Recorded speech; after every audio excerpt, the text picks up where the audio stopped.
Inilah zaman ketika joget dianggap profesi, basah-basahan jadi strategi, dan agama dijadikan konten debat dadakan.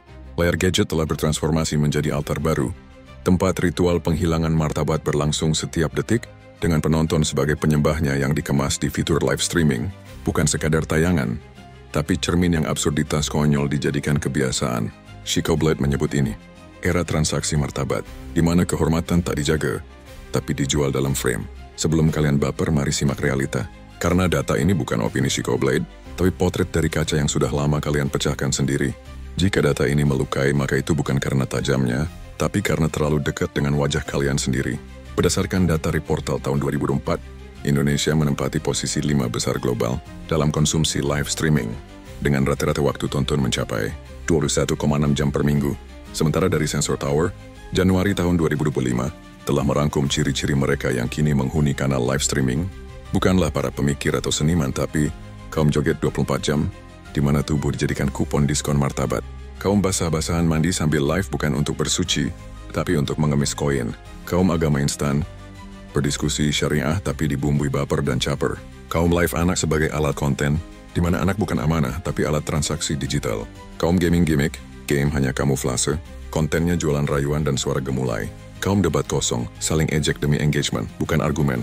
Kaum copy-paste, isi live plagiat, ekspresinya so original. Kaum cari jodoh live tapi isinya hanya basa-basi dan bumbu caper. Kaum sok sibuk, fitur live hidup, kreatornya sok sibuk, isi komentarnya saling adu argumen.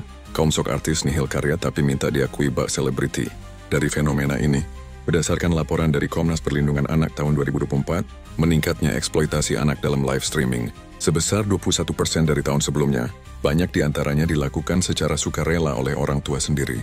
Lebih lanjut lagi, dari riset Universitas Indonesia bersama Pusat Kajian Psikologi Media, tahun 2024 menunjukkan bahwa 48,2% dari remaja Indonesia menganggap konten live sebagai sumber penghasilan lebih realistis dibandingkan pendidikan formal. Apa artinya? Ketika logika kalah oleh GIF, maka live streaming bukan lagi hiburan, tapi jalur pelarian dari akal sehat. Dan netizen yang memberi GIF dengan dalih kemanusiaan adalah sponsor utama mereka. Dampak menurut psikolog media Dr. Riris Rashmawati UI, tahun 2025, keterpaparan konten semacam ini akan menurunkan sensitivitas terhadap etika, meningkatkan kebutuhan validasi instan, dan memicu budaya kekonyolan sebagai penghasilan, sementara dalam bahasa filsafat fenomena ini menjadi sebuah kematian etika melalui kebiasaan pasif. Dan martabat bukan lagi hal suci, tapi aset cair yang bisa ditukar koin, top up, atau view. Maka masyarakat tak lagi berpikir apakah ini benar, tapi apakah ini menghibur. Chico Blade menyebut ini budaya giftifikasi, di mana setiap tingkah, tak peduli serendah apa, asalkan menghasilkan gift. Tapi jika kalian masih membela dengan dalil, itu rezeki mereka. Chico Blade hanya akan menjawab, kalau rezeki bisa membenarkan semua cara, maka penjilat pun bisa disebut pahlawan. Jadi jangan heran, tradisi korup di negara ini menjadi menu utama. Karena dalam logika yang sehat, rezeki bukan hanya soal hasil, tapi juga soal martabat. Tapi sayangnya, di era algoritma, hasil lebih cepat viral daripada proses berpikir. Maka yang disebut sukses adalah yang lebih sering live, bukan yang lebih banyak membaca, apalagi yang berusaha secara logis. Dan apakah streamernya salah sepenuhnya? Tentu tidak, lihat penontonnya. Penonton yang merasa memberi sedekah digital, padahal tanpa sadar, sedang menyubsidi kejatuhan mental generasi secara massal. Data Katadata dan YouGov tahun 2004 menunjukkan bahwa 80% penyumbang gift di Indonesia dan 42% diantaranya mengaku merasa lebih dekat secara emosional dengan streamer ketimbang keluarga sendiri. Chico Blade menyebut ini koneksi palsu dalam format interaktif, dekat secara digital, kosong secara eksistensial. Solusi?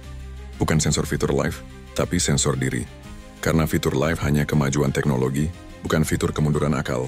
Sensor dari pemerintah mungkin datang terlambat, tapi yang lebih penting adalah sensor dari nalar pribadi dan keluarga. Berikut solusi nyata yang logis dan tak butuh donasi.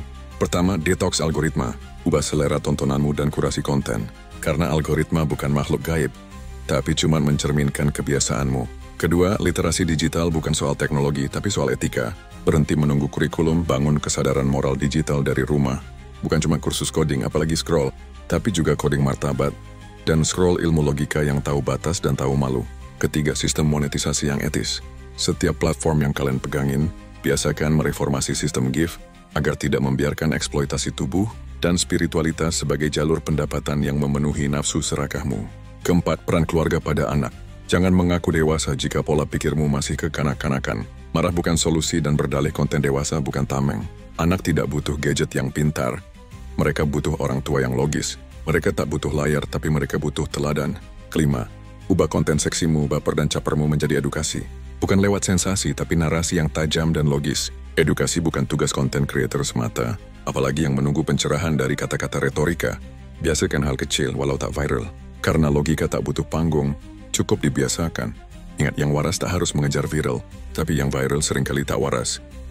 Shiku Blade tidak hadir untuk menghibur yang malas berpikir, tapi hadir untuk mengusik zona nyaman algoritma dan mengingatkan, bangsa ini tak runtuh sepenuhnya karena maksiat yang disembunyikan, tapi karena kebodohan yang dipertontonkan dan dinormalisasi. Dan itulah bom waktu, bukan untuk kita hari ini, tapi untuk generasi yang belum paham bahwa tayangan bisa jadi racun warisan. Dan jika ada yang berkata, konten ini hanya demi viewers, maka izinkan Shiku Blade menjawab, saya memang mencari viewers dengan imbalan nalar, bukan dengan segumpal daging receh, karena logika tak butuh aurat untuk ditonton, cukup akal untuk dipahami. Dan jika narasi ini membuatmu tersinggung dan marah, silahkan. Tapi ingat, marah tanpa logika hanyalah daging yang menunggu dipotong oleh pedang akal.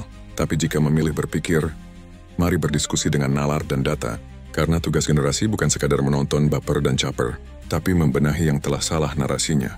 Karena logika tak memusuhi pendapat, tapi hanya menolak dipimpin oleh kebodohan. Sampai jumpa di pembongkaran berikutnya. Salam pedang logika tanpa fitur baper dan caper. Shiku Blade.